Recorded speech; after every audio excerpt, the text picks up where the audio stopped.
Okay, I've got a question for you. Take a guess. Who is the world's second largest private employer? Seriously, think about it. Is it some giant tech company, a massive car manufacturer? The answer is almost definitely not what you're thinking. Look at this number, 530,000.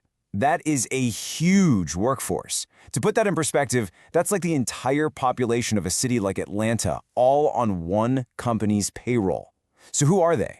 The company is G4S, and they're not making smartphones or cars. Their business is security. These guys operate in over 85 countries, building this massive global empire that, for the most part, just kind of operates in the background of our lives.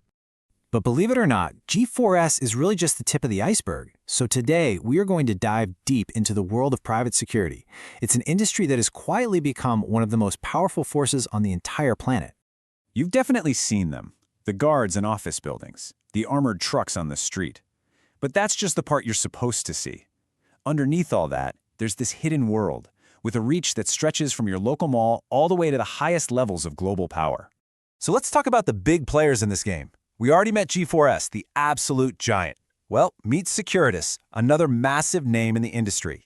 These two are basically the corporate face of a multi-billion-dollar business that's all about one thing: protection. And just look at the kinds of places Securitas is hired to protect in Europe. We're not talking about guarding a convenience store here. We're talking about the biggest airports, literal nuclear power plants, and the data centers that hold our entire digital lives. This is a huge deal. It's basically a massive transfer of trust from the public sector over to a private company. And this is where the story takes a really sharp turn. Because the world of private security has a much, much harder edge. We're about to move from corporate security guards into something else entirely. Which brings us to a name you've probably heard a lot lately, the Wagner Group. Let's be clear, this is not a security company in the way we've been talking about. This is effectively Russia's private army, a tool that lets them use force in the shadows. And this is where we need to introduce a really key term: private military company, or PMC. This isn't just about security anymore. We're talking about armed combat as a for-profit business. It is the privatization of war itself. To give you a sense of Wagner's scale, get this. At its peak in 2023, it had 50,000 fighters on its payroll. That is not a small militia. That's a force larger than the entire active military of countries like Norway or Ireland.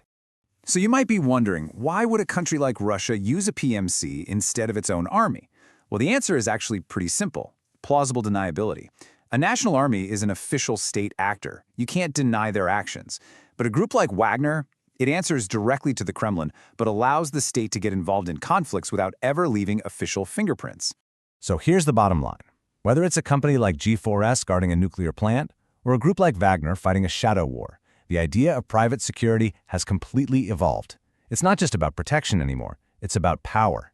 These groups have become tools for both corporations and governments, and they operate in this really murky legal and ethical gray zone. And all of this leads us to one final, pretty unsettling question. In a world where you can buy that kind of power, where private companies protect our most critical infrastructure, and where countries can deploy armies that they can deny, who is actually in charge?